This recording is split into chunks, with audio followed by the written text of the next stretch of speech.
Hi, my name is Laura. I'm from a small town here in eastern Iowa. And I guess this week I started the Every Bit Counts challenge.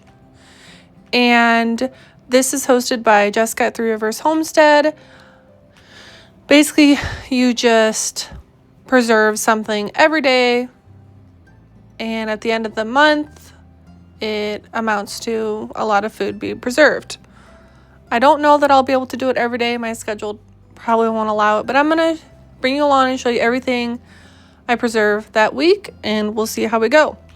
I'm starting off today by shredding a bunch of zucchini.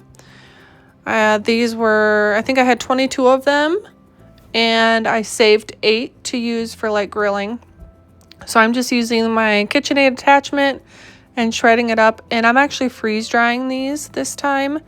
Years past, I have just frozen them and pulled them out for zucchini bread, brownies, everything like that, or I'll add into pasta sauce as I go. But I have found over the pantry challenge this last January that I really love freeze-dried zucchini in place of breadcrumbs in things like meatballs, meatloaf. So that is my intention here. So as you can tell, I am filling my trays. My freeze dryer is going, and I'm just gonna let these rip in the freeze dryer. I did not get a picture of them coming out, but I got 2-gallon bags full and ready to roll for winter or whatever else I feel like.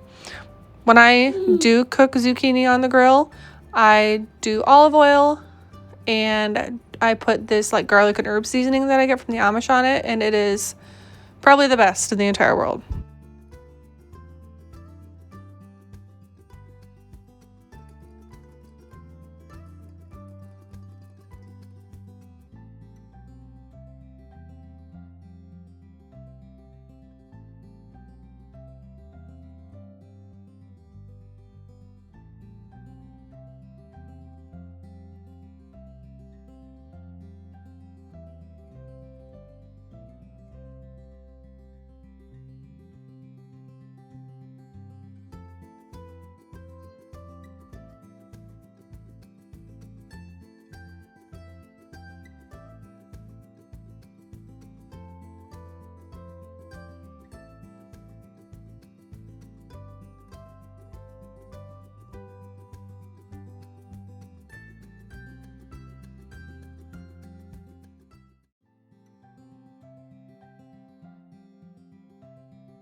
Well, next we've got a 24-pound box of apricots, and I got these from the Amish. I probably haven't seen them there in 10 years.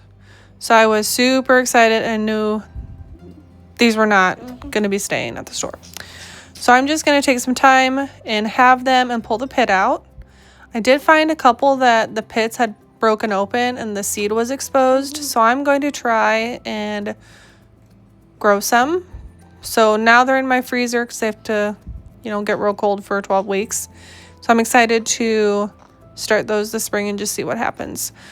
So I'm going through and I'm going to cut all these in half. I've got my munchkin next to me playing, so I found myself a seat. And we're going to get these going. So here is all of my apricots halved. And I'm going to do a few things with these. They look really good. We snacked on some as I was cutting these up.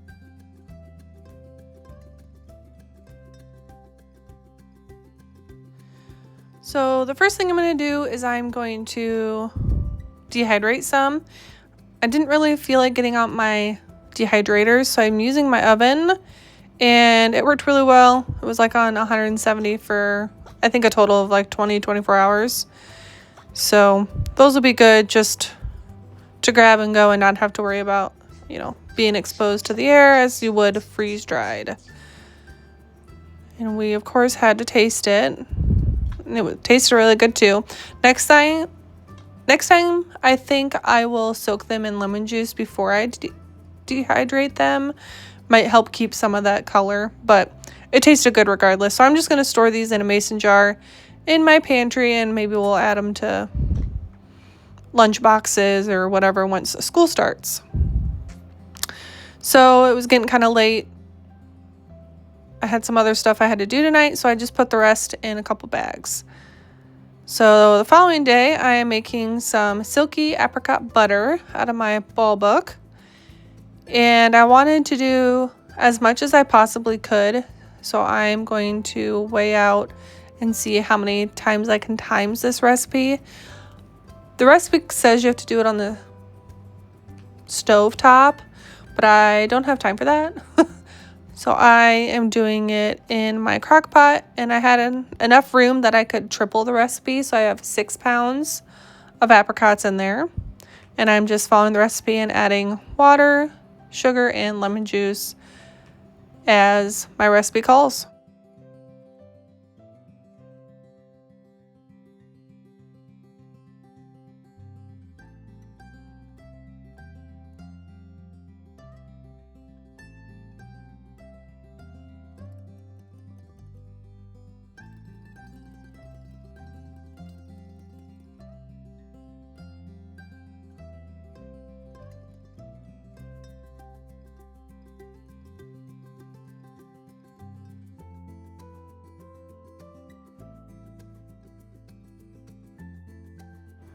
So this has now been cooking for a while. Everything's nice and soft. So I'm going to take my immersion blender to it and just get it really fine.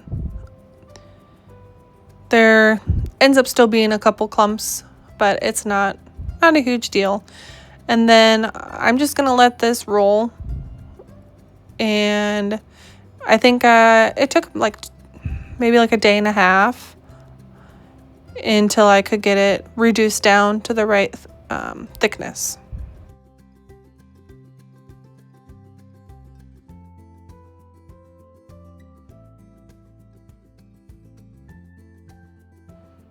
All right, so it has been about a day and a half, and you can tell on the side of the crock pot how much it has reduced. Nice and thick. It's looking beautiful. So I'm going to go ahead and get these jarred up.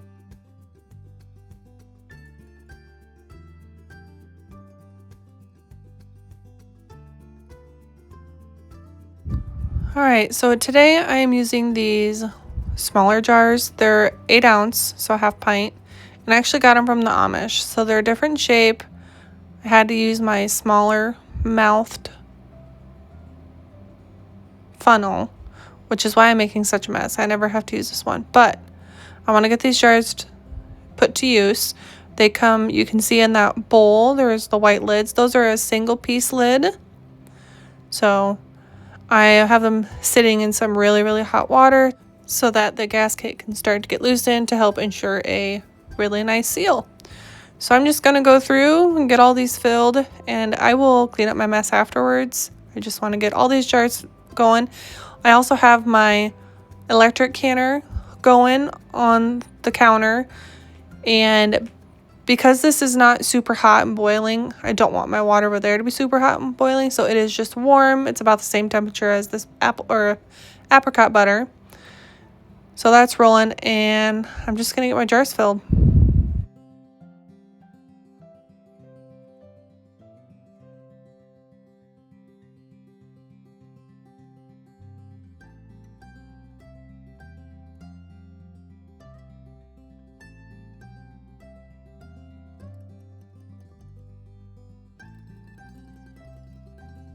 I ended up filling this single pint jar as well, and it was a little full, so I'm just taking and evening out, make sure all the head spaces are correct.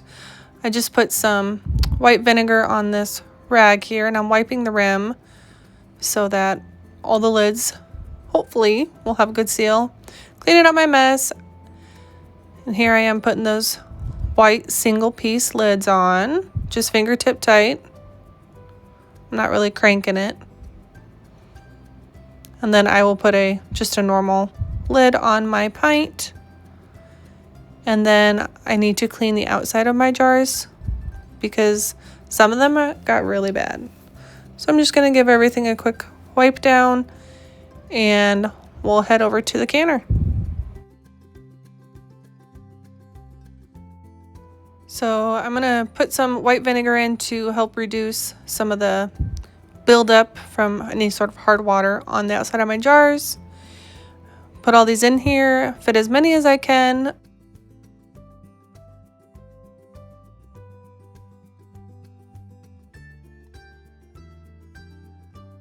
I have 3 that don't fit, so I will set those aside and run them later. So I'm noticing here that my water level is pretty high. I don't want to risk ruining my machine, so I'm going to pull some out until it's just covering the top of my tallest jar, which is my pint. And then I'm just going to put the lid on and let the sucker boss me around, and here's what they look like when they come out. I'm just going to let these sit for 24 hours, and then I will label them and put them downstairs. Also, while I was down at the Amish getting my apricots, I bought a 10-pound box of blueberries. I always like to buy this every year. Probably with how much my toddler loves fruit, I should probably be buying 2. But I'm just doing 1 again this summer. I'll reevaluate next year. So I'm just going through. Generally when I get these, there tend to be kind of a lot that are bad. So I'm just running through this as I go and wash them, and for right now I am just bagging them in Ziploc baggies and freezing them. I'm gonna do 5 2-pound bags. The blueberry pie recipe I like to use calls for 2 pounds, so that'll give me, enough blueberries. I could do 5 pies if I want to. That's not very realistic, but I'm also going to probably just leave some in there, and we can add them to yogurt or eat them frozen, I guess, if we wanted to. I'm happy to report there were only two bad blueberries out of this whole 10-pound box. So I must have got it from the Amish like the day after they got them. So that makes me super happy.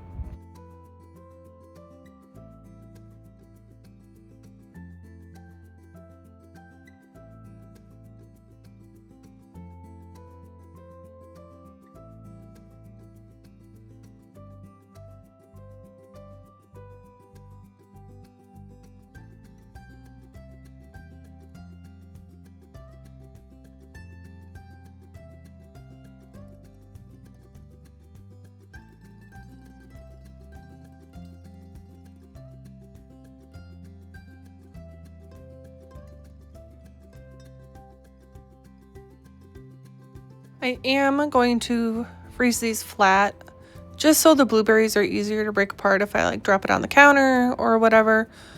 I may choose to make some blueberry jam or something later on. So I'm just gonna stack all these on this cookie sheet and take them over to my deep freeze, and I will have blueberries to last us a while and do whatever I feel like I want to do. So I also put it was the rest of the apricots. I put them on these trays, freeze dried them. They're super light.